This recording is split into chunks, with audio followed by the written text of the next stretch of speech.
Greetings, students, and welcome to the fall 2021 semester. My name is Dr. Elliot Bowen, and I'm going to be your instructor this semester, both for Introduction to the History of Medicine and for Public Health Society and the state. Before the semester formally gets underway, I thought it might be a good idea just to introduce myself and help you get to know me a bit. Obviously, this semester we're probably not going to have any opportunities for meeting in person, but at some point, this pandemic is going to end. And eventually, we're all going to be able to be with each other in the same physical space. And when that happens, I'd like for you to recognize me so you can say hello and come talk. So, if nothing else, hopefully this video will familiarize you with my face so you can recognize me and know that I am an actual human being with a body, not just a voice coming to you from your computer or phone. So a little bit about me and my life before I came to Nazarbayev University. I am originally from the United States. I grew up on the East Coast, mostly in New Jersey, and in my undergrad years, I went to upstate New York, a small town called Potsdam, not Potsdam, Germany, but Potsdam, New York, which is very close to the Canadian border. The closest city, in fact, is Montreal. And while I was there, I started out actually as a music ed major because in high school I thought that I really wanted to be a high school band teacher or perhaps an orchestral musician. And so I started out in my undergraduate program as a music student. You can see from the picture here on the lower right, my instrument of choice was the tuba. I was a low brass musician, and among other things, during my undergrad, I had a really great opportunity with my college orchestra to play at Carnegie Hall in New York City, where we did a performance of Pyotr Tchaikovsky's Fifth Symphony. So this picture is of us just before we're going into the symphony hall to play the instrument, and I'm just getting ready with my mouthpiece in hand. My third year as an undergrad, I realized that I didn't actually want to be a high school band teacher. I also realized that I didn't want to be a professional musician, and so I had a kind of existential crisis, and out of that came my love of history. I really got bit by the history bug my third year in undergrad, where I started taking a lot of classes, and part of that shift in my undergraduate trajectory was inspired by the semester abroad that I spent in Sweden. It was a really great study abroad opportunity, and I came back with kind of a new outlook and a new direction for my life, and I decided that I wanted to do history because history actually opened so many doors for me. It was the coolest thing I had ever done, and I've been going down that path ever since. I still love music, though, of course. In terms of my academic background, after I finished my undergraduate degree, I went on to graduate school and eventually got my PhD in history from Binghamton University in New York. I graduated in 2013.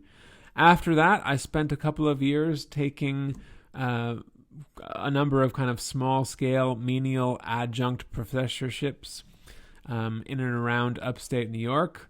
But eventually, in 2016, I was offered a job here as an assistant professor. And I've been working very happily at Nazarbayev University since 2016. This is actually, I can't believe it, but it's already been 5 years since I joined the faculty here, and I've really loved every moment of it. In terms of my areas of expertise, there are 3 main fields that I specialize in. The first, not surprisingly, if you're taking one of my courses, you know this semester because I'm teaching on history of medicine and public health.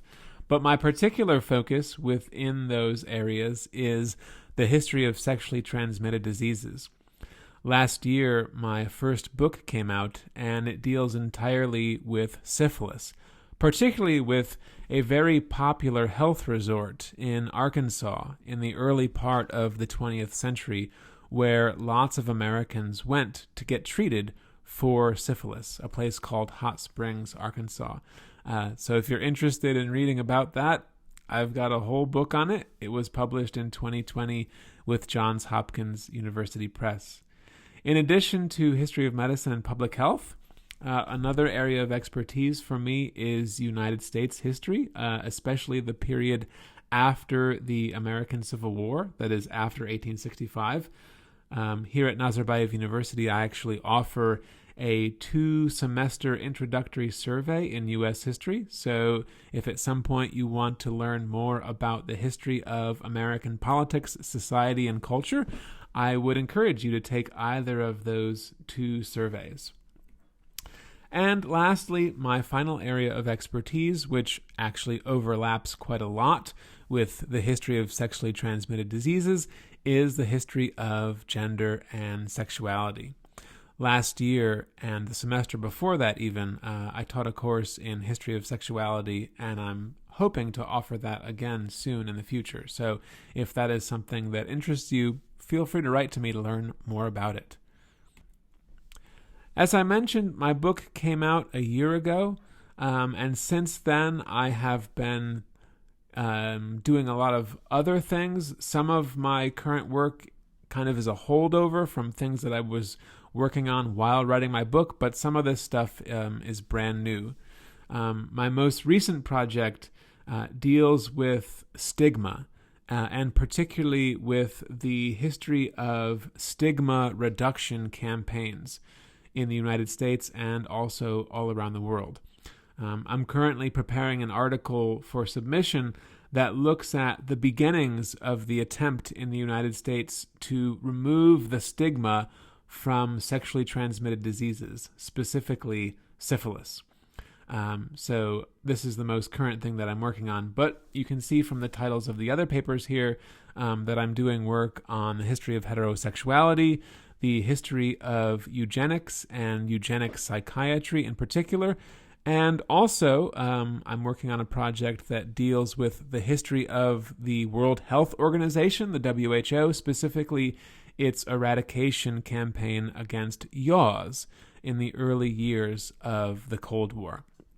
If you have questions about any of these projects, you want to know more, just feel free to get in touch with me. I'm incredibly happy to talk about any part of my research with you, should you be interested. In addition to my teaching and my research, there are a number of other hats that I wear here at NU. Among other things, since 2020, I have been the undergraduate history advisor for my department. So if you have questions about what it's like to be a history major, or if you're thinking of declaring a history minor, feel free to talk to me. I have lots of information I could share.